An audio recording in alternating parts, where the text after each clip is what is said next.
יושב בסר עליון, בצל שדי יתלונן. אומר אדוני מעשי ומצודוסי, אלוהי אפתח בו. כי הוא יצילך מפח יוקוש, מדבר הבוס, בברוסו יוסך לך, וסחס כנופוב תכסה, צינו וסוחרו אמיתו, לא סירו מפחד לא, מחץ יעוף יומום, מדבר באופל יהלוך, מכתב ישוד צהריים, יפול מצידךו אלף ורבובו מימינךו, אלךו לא יגוש, רק בעיניךו סבית, ושילומס ראשו אם תראה. כי עתו אדוני מרסי, עליון שמתו מעונךו, לא שאונה אליכו ראו, ונגע לא יקרב באוהלךו. כי מלוכו ויצא ולוך, לשמורכו בכל דרכךו, על כפיים ישאונךו, פן תיגוף בו אבן רגלךו. על שחל ופסן תדרוך, תרמוס כפיר וזנין, כי בי חושק ופלתהו, עשה גבהו כי יודע שמי, יקחוני ועינהו, עמו אנוכי וצורו, אכלצהו ואכבדהו, אורך יומי משביעהו, והרהו משהו עושים. תהילים קכ"א 121. שיר למעלות, אשא עיני אל אלוהים, מאין יבוא עזרי, עזרי מעם אדוני, עושה שמיים וארץ. אל ייתן למות רגלך, אל ינום שומרך, הנה לא ינום ולא יישון, שומר ישראל, אדוני שומרך, אדוני צילך על יד ימינך. יומם השמש לא יככו, ויורח בלילו. אדוני ישמורך מכל רע, ישמור את נפשך. אדוני ישמור צאצאך ובואך, מעתה ועד עולם. תהילים קל"ד 130. שיר המעלות, ממעמקים כרוסיך אדוני, אדוני שמעו וקולי, תהיינו אוזניך קשובוס, לכל תחנוני, עם עוונוס תשמוריו, אדוני מי יעמוד, כי עמך הסליחו, למען תבורא. כיביסי אדוני כבשו נפשי, ולדברו הוכלתי. נפשי לאדוני משומרים לבוקר, שומרים לבוקר. יחל ישראל אל אדוני, כי עם אדוני החסד, והרבה עמו פדוס, והוא יפדה את ישראל מכל עוונותיו.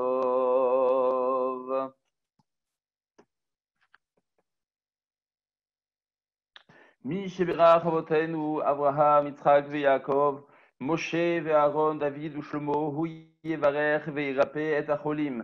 שמואל בן גרטל הלוי, ז'רח פחג'י בן מרים, פורטונה בת רחל, מרים בת דינה, משה חי בן רוזט, ניסים בן חנה, רפאל שמעון בן סוליקה, שרה מרים בת איתך, יהונתן בן שרה, יהושע בן קילה, Eliyahu Eli ben Esodi Shoshana, Chaya bat Rumi, Mordechai ben Baya, Nechamadina bat Tzipora, Pinchas ben Chana, Rachel bat Sarah, Raphaël ben Rachel, Reuven Shmuel ben Mazal, Raphaël Shmuel ben Léa, Sarah bat Denise Rivka, Shimon ben Rivka, Simcha ben Uri Halevi, Simche ben Daniela, Simona Olguta Esther bat Lili Fridele,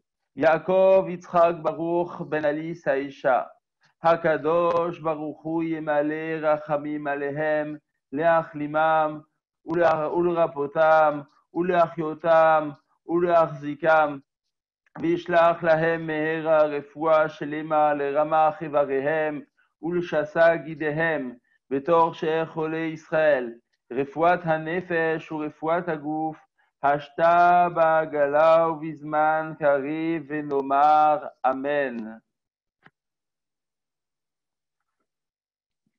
Voilà.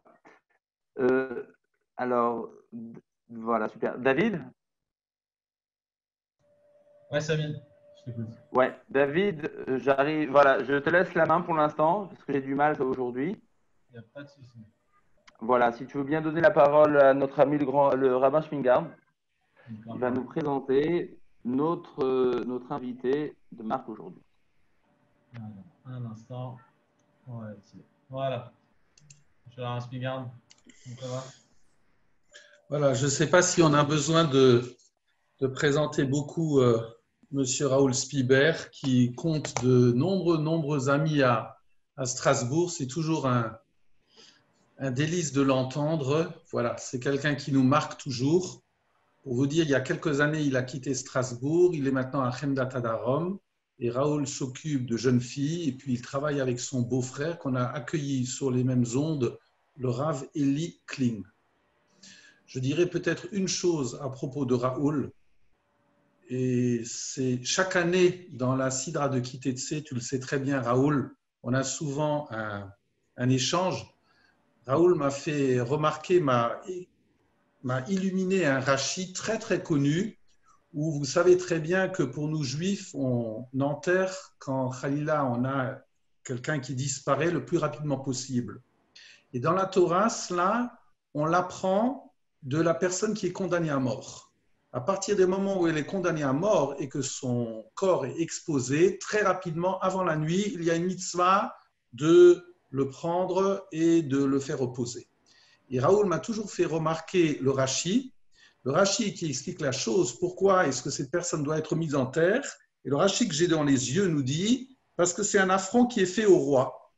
Parce que chacun d'entre nous est créé à l'image d'Hachem et nous sommes ses enfants. Et là-dessus, Rashi continue en nous disant, et c'est l'image de deux frères jumeaux, et à partir du moment où il y en a un qui est exposé, eh bien, c'est un qui était le roi et l'autre, un qui a bien tourné et l'autre qui a mal tourné. Eh bien, on dit toujours, dès qu'on voit celui qui a mal tourné, on dit, ah, c'est celui qui est le notable qui est exposé. Alors, Raoul me faisait remarquer, mais en quoi est-ce que le machal, en quoi est-ce qu'on a besoin d'une image ? Finalement, de dire qu'à partir du moment où il y a quelqu'un qui est exposé et chacun d'entre nous qui est créé à l'image d'Hachem, c'est suffisamment éloquent pour comprendre cela. Et Raoul me faisait dire qu'il y a à faire attention à ce Rashi, parce que Rashi parle d'une filiation entre un roi et son enfant, et il explique à travers deux frères jumeaux. Les frères jumeaux, quelque part, c'est la Knesset Israël. Nous qui nous proclamons le Am Hashem, le peuple d'Hachem, eh bien, à partir du moment où nous ne sommes pas capables de nous conduire avec dignité l'un envers l'autre, eh bien, il est évident que dans la relation individuelle que chacun a vis-à-vis du Ribono Shel Olam, eh bien, il y a une tâche, il y a quelque part un gamme. Quelque part, c'est cela, pour moi en tout cas, Raoul, où je dirais que c'est presque un frère de cœur, pas simplement pour moi, mais pour beaucoup d'autres personnes qui l'accueillent toujours à Strasbourg et bien au-delà naturellement, eh bien, c'est avec plaisir qu'on accueille autour de nous ce soir. Merci beaucoup, Raoul. Merci. Alors, je vais donner juste la parole à M. Spivert. Voilà, c'est bon. Je suis vraiment très intimidé et très ému par les propos d'accueil du rabbin Claude Spingard, qui est un ami, et chaque mot de sa part me touche énormément. Et j'espère que je ne vais pas vous décevoir parce que je vais vous dire la vérité. C'est donc, le rabbin Claude Spingard est un ami, il m'a demandé d'étudier avec vous cette semaine et je me suis dit, mais qu'est-ce que je vais, moi, apporter à des gens qui sont par ailleurs dans l'étude, etc. Et qu'est-ce qu'on peut faire de sérieux à distance. Et puis, j'avais cette question des circonstances, dont on avait parlé un peu avec mon idée, rabbin Claude Spingard, et je me demandais de quoi parler. Est-ce que, au départ, honnêtement, je voulais étudier avec vous un sujet un petit peu pointu, un peu technique. Et puis, je me suis souvenu de la demande de rabbin Claude Spingard qui m'a dit, mais peut-être quelque chose qui soit en rapport avec la situation dans laquelle on est. Et c'est quelque chose qui m'est particulièrement difficile parce que je me méfie beaucoup des actualisations qui ont été faites parfois un peu rapidement souvent par des rabbins et de façon pas toujours pertinente. Et je voudrais partager avec vous un texte qui a une valeur, qui va prendre peut-être un sens particulier maintenant. Je voudrais pointer dans l'histoire de l'épidémie ce frein que nous avons à communiquer, à nous réunir. C'est ce masque que nous devons poser sur nos bouches quand nous nous rencontrons. Cette interruption en fait de la parole. Et qu'est-ce qu'elle dit? Et au-delà, que dit cette situation difficile? Non pas pourquoi et comment, parce qu'on n'est pas dans les calculs du créateur, mais vers quoi ça nous oriente? Qu'est-ce qu'on peut apprendre? Je vous propose d'étudier un texte très connu. C'est tiré du Perek Dalet de Pirkei Avot. On ne va pas chercher loin. Et alors, il y a beaucoup de choses qui sont intéressantes pour cette situation, puisque dans la deuxième partie de ce Perek Dalet, on parle beaucoup du problème du mal dans le monde. Vous savez, la Mishnah de Rabbi Yannai, nous ne savons pas rendre compte de la sérénité des méchants. On peut avoir le texte. Est-ce qu'on peut avoir le texte? Peut-être je vais partager. Ah oui, alors je le repartage. Okay. Il y avait un bouton de partage là. Partage l'écran. Voilà. Normalement, vous pouvez partager. Hein. Vous avez un bouton de partager l'écran, le bouton. Ah oui, c'est... Parfait. Merci. Vous le voyez?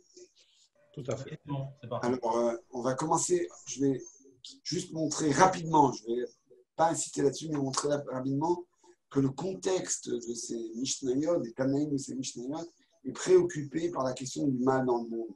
On a des gens comme Rabbi Yannai, Rabbi Yaakov, Rabbi Shimon ben Elazar, Shmuel HaKatan, Elisha ben Abouya.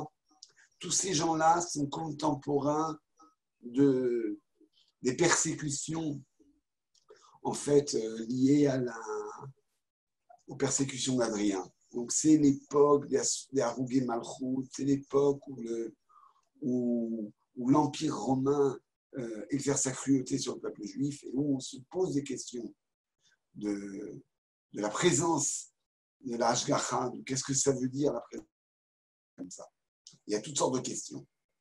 Et on y reviendra. Donc, c'est aussi le genre de questions qu'on se pose aujourd'hui quand on voit la Magéfa qui frappe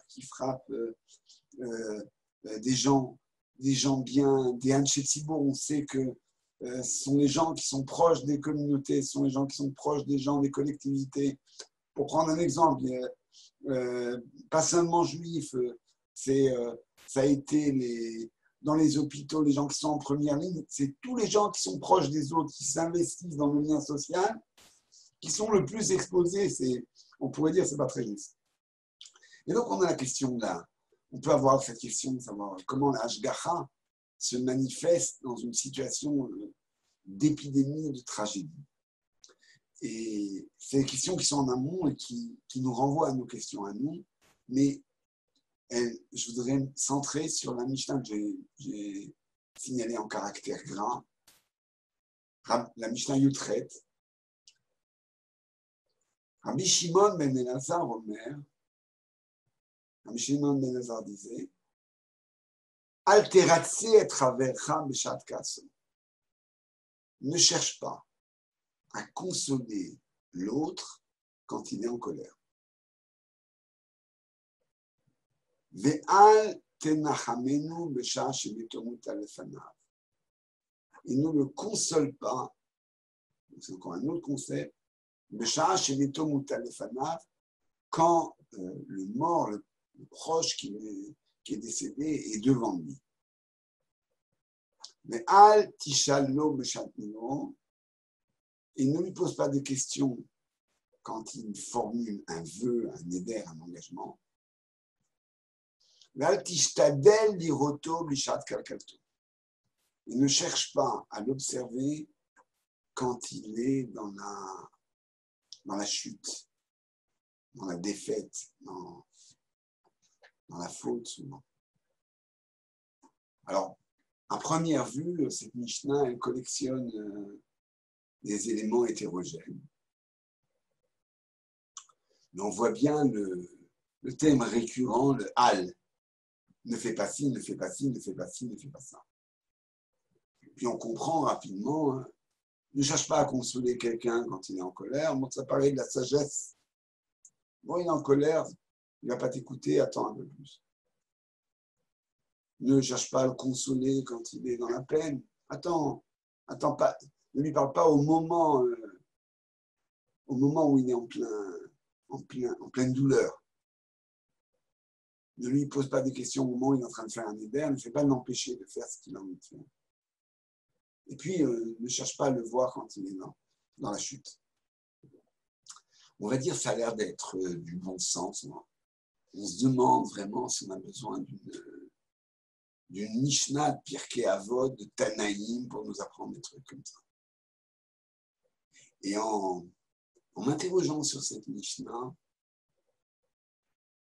je me suis d'abord, c'est une Mishnah que j'ai en tête depuis longtemps, et je me suis dit que il y a des choses qui ne sont pas si évidentes. Par exemple, de ne pas consoler quand le mort est devant lui.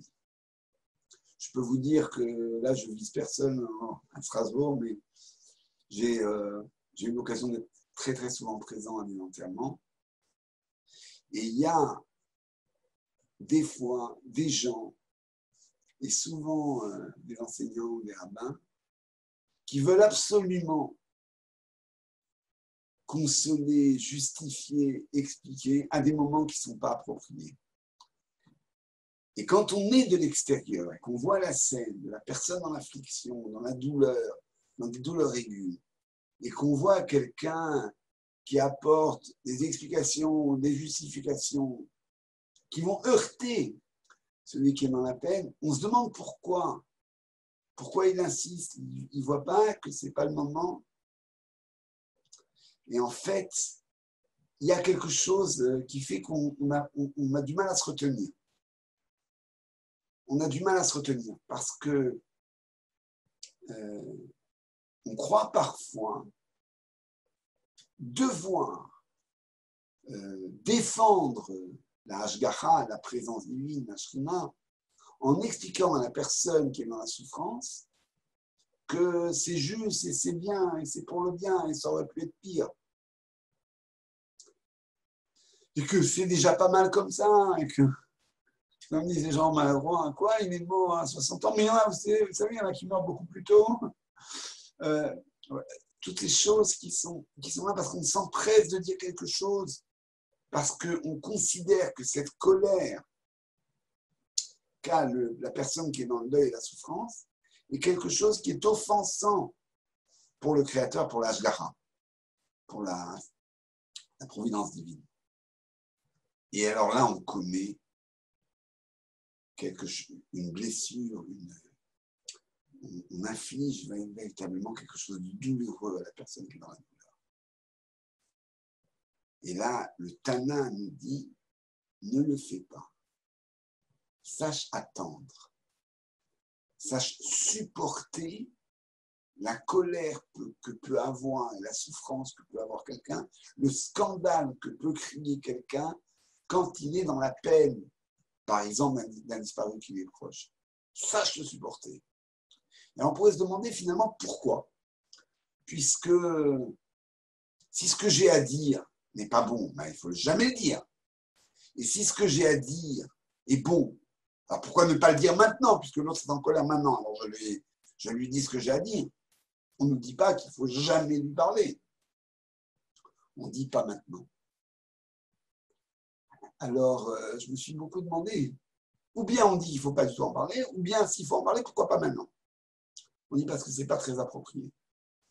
La clé, à mon avis, de ce texte, qui est aussi l'intrus, c'est un peu une méthode que j'ai pour analyser les Mishnah, quand on voit dans une Mishnah ou dans un texte une liste, on cherche toujours l'intrus.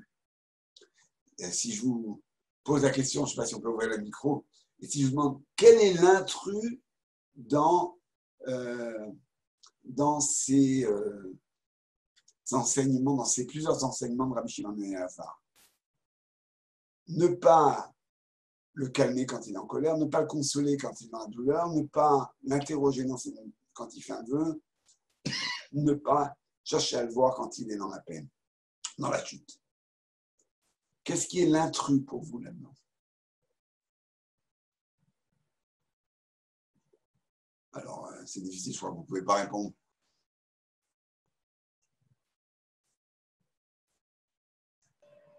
Ils ne peuvent pas répondre obligatoirement. Alors après, si quelqu'un lève la main, je peux lui donner la parole, ça c'est pas un souci. Mais j'arrive à le voir. Sinon, vous pouvez lever la main en utilisant juste le petit truc, lever la main. À ce moment-là, je pourrais vous donner la parole, il n'y a pas de souci. Mais là, pour l'instant, je pense que les gens. Ouais. Alors, bon, je vais vous dire, c'est la fin de la Mishnah qui m'étonne, moi.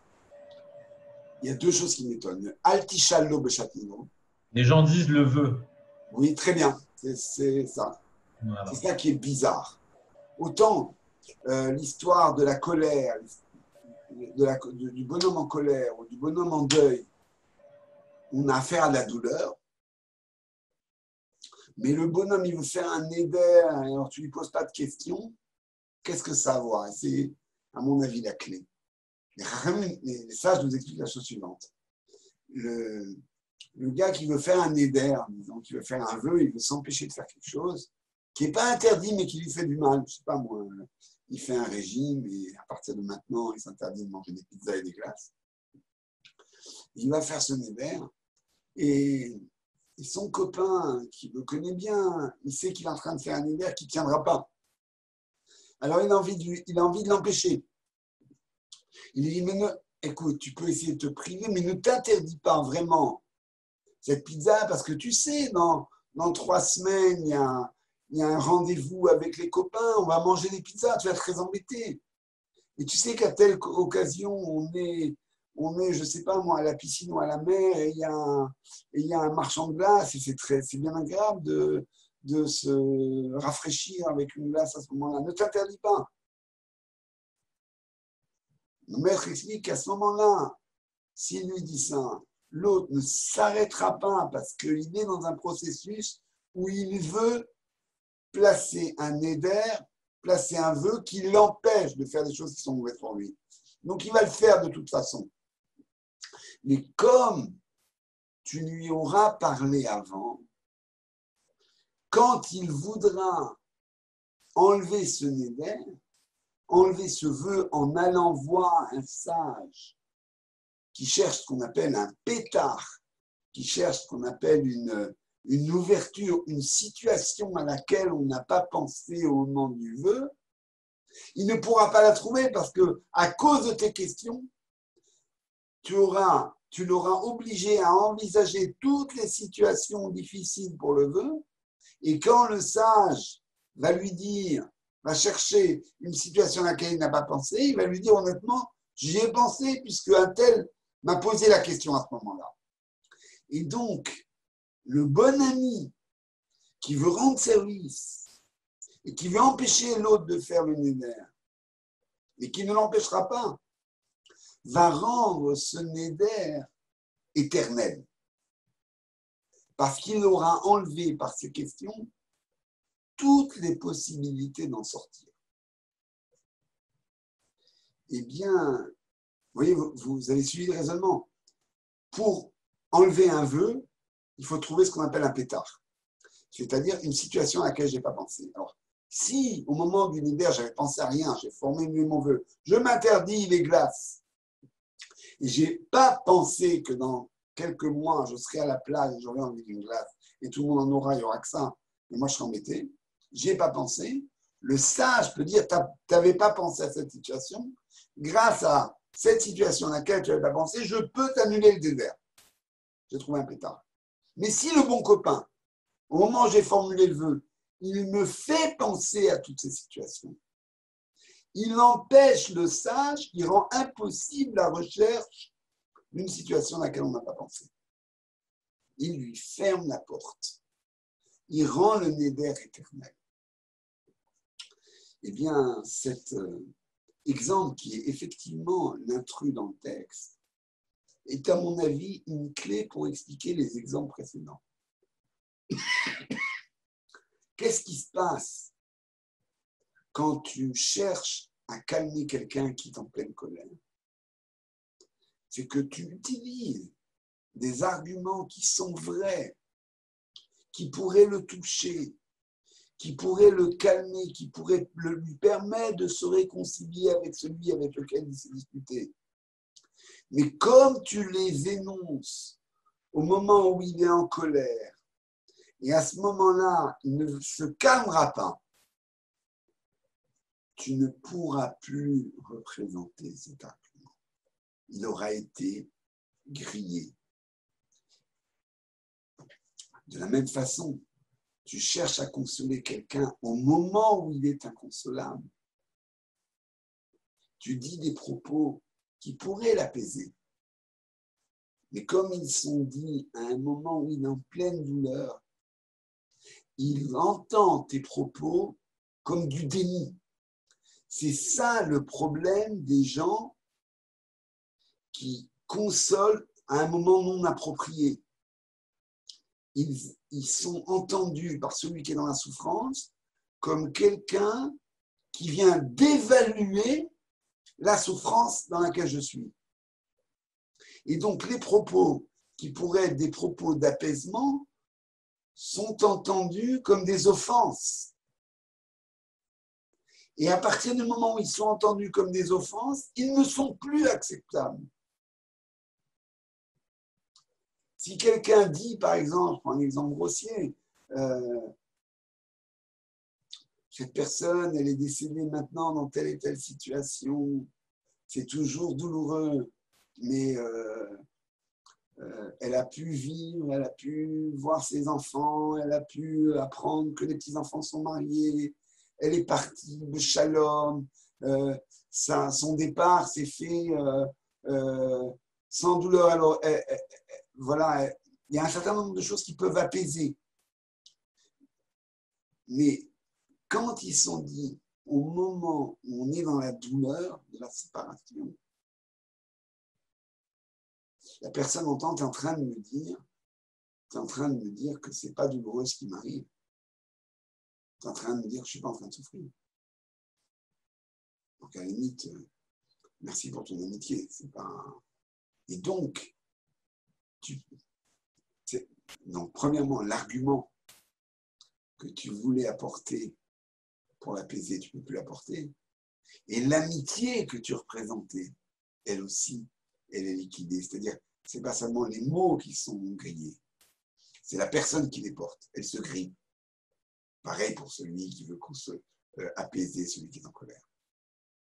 Il y a une leçon de respect. Respecter les autres, c'est respecter le temps dans lequel ils sont, qui n'est pas le nôtre. C'est respecter son rythme à lui. Et souvent, pour les meilleures raisons du monde, on est trop pressé. C'est de la fois l'amitié qui fait qu'on est trop pressé. Des fois, c'est, je vous dis, la volonté de défendre un certain ordre du monde, de défendre un certain langage. On se sent les champions de quelque chose et on ne respecte pas le rythme de l'autre. Et à ce moment-là, on crée quelque chose qui devient un blocage éternel. Vous savez, les Chachamim nous disent que Kol Anoder Neder Keilou Boné Bama. Quand on formule un vœu, on construit un autel. Il y a quelque chose de presque idolâtre là-dedans. C'est la raison pour laquelle les sages peuvent annuler un neder. Il ne faut pas qu'il soit éternel. Mais si j'ai empêché la sortie de ce neder, je l'ai rendu éternel, j'ai plongé la personne dans un interdit qui a quelque chose d'idolâtre, dans lequel on n'échappe pas, alors que ce n'est pas un interdit de la Torah. Il en est de même de la souffrance. La souffrance éternisée, la douleur, la colère éternisée, quelque chose dont on ne sort pas, quelque chose qui devient quelque chose d'aliénant, ça n'est plus le respect de la personne disparue. C'est une éternisation de ma situation. Et ça, parfois, la maladresse fait que on sent que les autres sont dans le déni, on veut consoler de façon inappropriée un mauvais moment, on empêche la personne d'entrer dans un processus de consolation et on la cloue dans une sorte de fidélité, vous voyez un peu le truc, une fidélité à la souffrance, une fidélité au disparu, dont on ne veut pas se détacher. Et cette fidélité, elle ne nous permet pas la consolation et elle nous enferme, elle est aliénante, elle a quelque chose d'idolâtre. La colère, c'est un petit peu pareil. C'est qu'il y a un interdit de la Torah de garder rancune. Je ne dis pas que c'est toujours facile, mais ce qui est clair, c'est que l'interdit de garder rancune n'est pas l'interdit de se venger, c'est probablement aussi pour protéger un monde qui serait un monde de la vengeance. Mais garder rancune, après tout, c'est dans mon cœur. Ça regarde qui si je garde rancune et que je ne passe pas à la vengeance.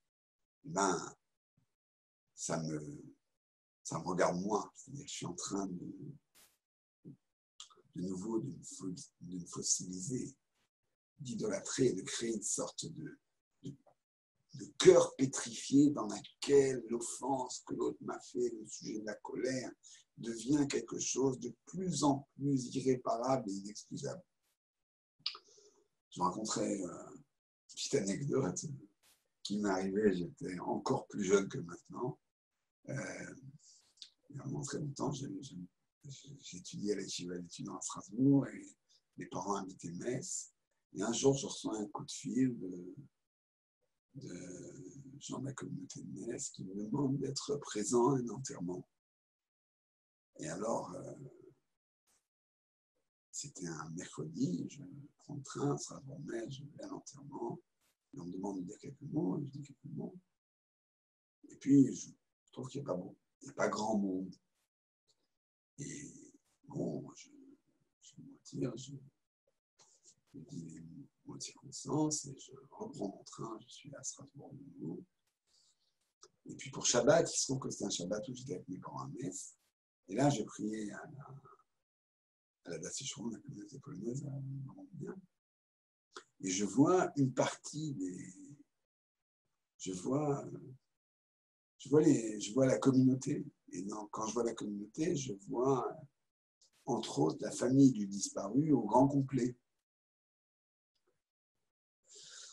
Il y a plus de monde qu'un enterrement. Bon, alors je m'étonne un peu, puis je dis rien. Et puis, à la sortie de la synagogue, il y a un des gens de la famille qui dit « T'as pas été étonné de ne pas nous voir au cimetière ?» Alors j'ai dit « Écoute, moi, non, sur le moment, je n'ai pas été étonné. Je trouvais qu'il n'y avait pas beaucoup de monde, mais enfin, je ne suis pas con de qui est là et qui n'est pas là. De toute façon, je n'avais plus à messe. » Mais effectivement, Shabbat, j'ai vu que vous étiez plus nombreux. Bon, je me suis dit, vous avez dû avoir un empêchement. Non, non. Notre père qui est décédé nous a interdit, notre père qui est décédé il y a longtemps, nous a interdit d'avoir toute relation avec son frère, de son vivant et de son mort, et après sa mort.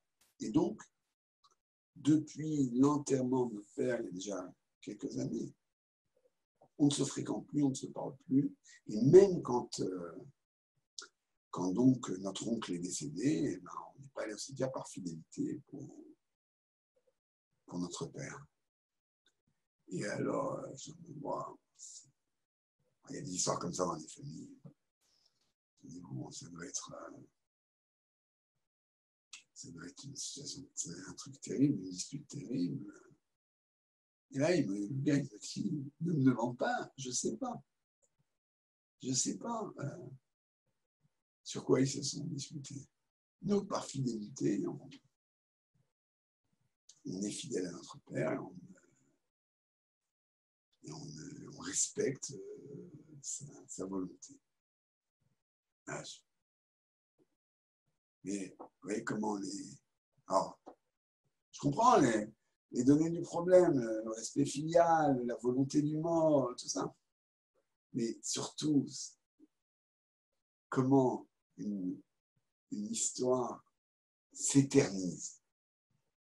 Vous voyez, elle devient un absolu. Et elle se transmet comme si c'était Torah Missinaï.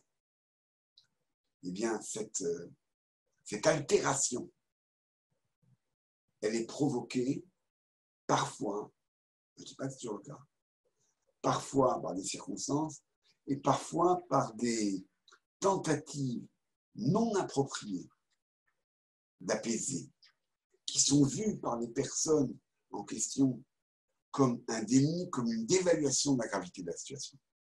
Alors si les autres, si pardonner, ça veut dire reconnaître qu'il ne s'est rien passé, si se consoler, ça veut dire ne pas considérer que c'est douloureux cette disparition, alors je refuse. Alors que la consolation, ce n'est pas ça. La consolation, c'est d'ouvrir une porte sur l'avenir, de se demander comment on peut avancer maintenant. Ça n'est pas nier la douleur et la grandeur de la disparition. Mais souvent, c'est comme on raisonne de façon binaire. Mais vous voyez, cette Mishnah de Rabbi Shimon ben Elazar me paraît d'une grande sagesse. Elle nous demande de faire quelque chose qui est de l'ordre, je crois, de ce qu'on nous demande de faire pour des raisons de santé, quand on nous demande de mettre un masque sur la bouche, de ralentir un petit peu notre propos, de réfléchir, de se mettre à la place de l'autre et de respecter son temps, d'attendre. Avoir cette attitude d'attente, elle me paraît être pas évidente du tout. Et je crois qu'il y a un enseignement pour nous dans cette Mishnah. Puisque j'ai encore un peu de temps,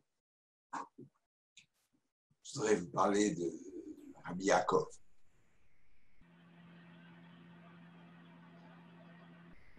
Rabbi Yaakov disait, c'est la Mishnah Tetzaïn, Haolam hazeh domé les prosdor, Mifnei haolam haba. C'est une Mishnah connue, ce monde-ci ressemble à un couloir par rapport au monde futur, devant le monde futur.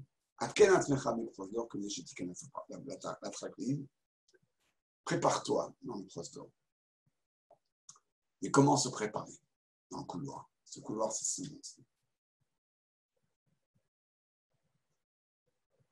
Eh bien, ça paraît un peu bidon cette Mishnah. Ce monde-ci est un couloir, le monde futur, c'est le palais. Il faut savoir que Rabbi Yaakov répond dans cette Mishnah à une interrogation de son grand-père. Ce Rabbi Yaakov, est le petit-fils de Elisha ben Abouya. Et Elisha ben Abouya, qu'on va appeler Acher, c'est celui qui a vu, dit la Mishnah, beaucoup de choses, qui a perçu, il est rentré dans le jardin de secret de la Torah, il a perçu beaucoup de choses, c'est un grand sage. Et il a vu, dit le texte de la Gemara dans Kiddushin, il a vu un père demander à son fils de chasser, de monter sur l'arbre pour chasser la mère, l'oiseau mère qui couvait ses œufs et lui redescendre les œufs. Et l'enfant a obéi, il est monté à l'arbre, il a chassé la mère, il a voulu descendre les œufs et il est tombé, il s'est tué. Et Elisha ben Abouya a dit, mais comment est-ce possible que cet enfant qui accomplit 2 mitzvot, où il est écrit que nos jours se prolongeront, et voilà, il fait ces 2 mitzvot en même temps, et il tombe et il meurt tout de suite.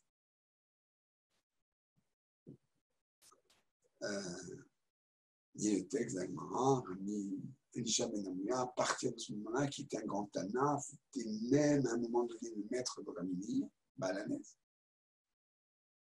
Il a rejeté toute la Torah.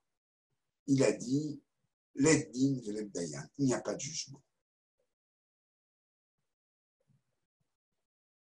Eh bien, ce Elisha ben Abouya qui est parti complètement ailleurs, il a eu une fille qui était dans la misère, qui était retenue finalement, accueillie par le Rabbi Danassi, qui l'a nourrie pendant la famine.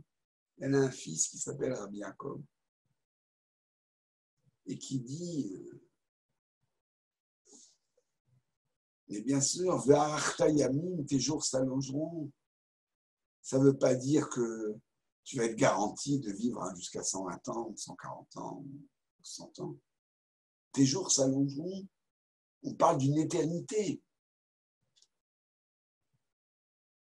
Parce que dans ce monde-ci, il n'y a pas de récompense qui soit à la grandeur d'un mitzvah.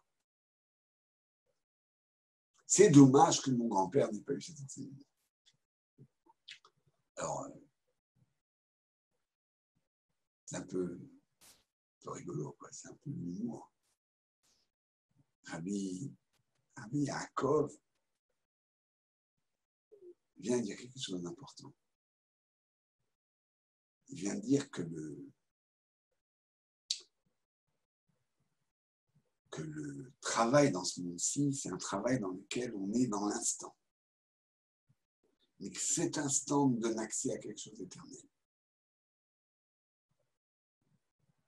Et il n'est pas en train de nous donner des recettes magiques qui permettent de garantir la santé et la longévité.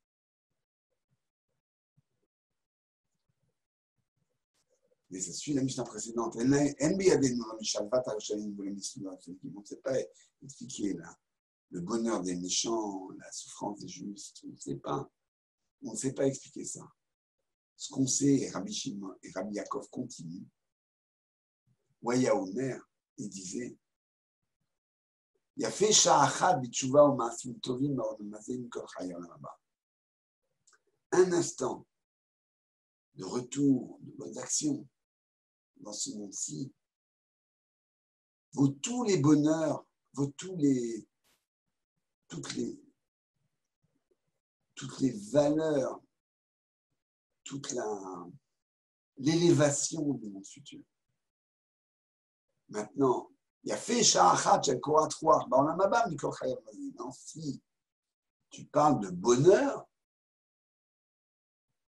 eh bien ça, un instant de bonheur dans le monde futur vaut tous les bonheurs de ce monde-ci. C'est-à-dire que dans ce monde-ci,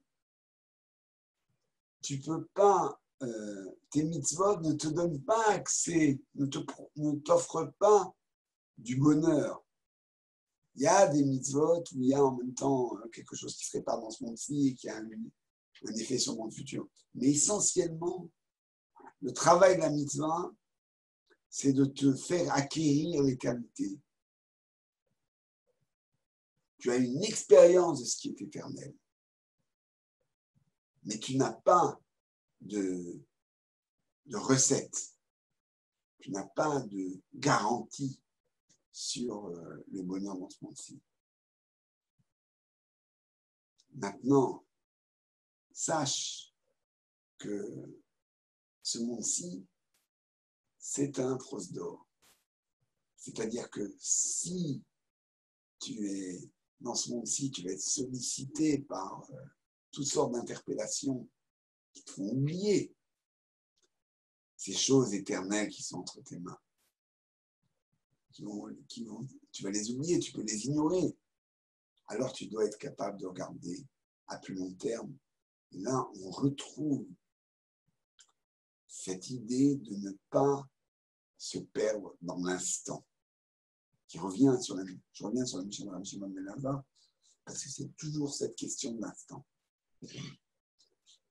Faire une avéra, faire quelque chose de pas bien, ou avoir une parole inappropriée, c'est souvent quelque chose qui pourrait être bien, mais à un autre moment, en attendant, en lui cherchant sa place. Mais si tu es pressé, tu es dans la volonté de tout de suite prendre, de tout de suite gagner, c'est là où tu risques de perdre de vue ce couloir qui amène au palais. Voilà, je crois que j'ai beaucoup parlé. Je pense qu'on a quelques minutes là maintenant pour vous écouter. C'est possible d'ouvrir le micro. Je vais ouvrir le micro déjà durant un spin guard peut-être. Et je vais vous arrêter votre affichage.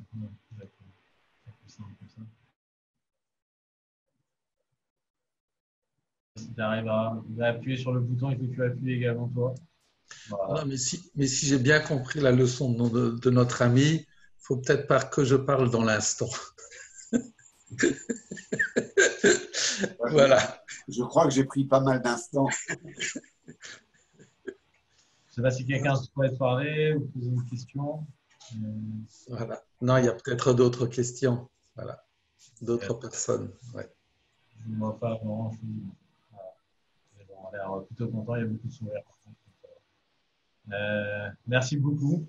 Peut-être le mot de la fin, on aura un spin guard. C'était le mot de la fin. Bon, voilà, j'aimerais simplement dire à Raoul que j'aimerais l'entendre dans d'autres circonstances, mais voilà, toute notre affection pour lui. Je voulais simplement dire aussi que demain soir, ce sera le rabbin Ayman qui sera là juste après les Teilim, et normalement, je pense qu'il y aura un sioum pour ceux qui ont pris une étude, pour que ce soit une refoua shlema pour tous nos malades. Donc, j'espère qu'on sera nombreux pour suivre ce shiur qui suivra, enfin ce sioum qui suivra tout de suite le shiur du grand Ramakol Daiman. Merci beaucoup Raoul et merci à vous tous. Merci à tous. Au revoir. À bientôt.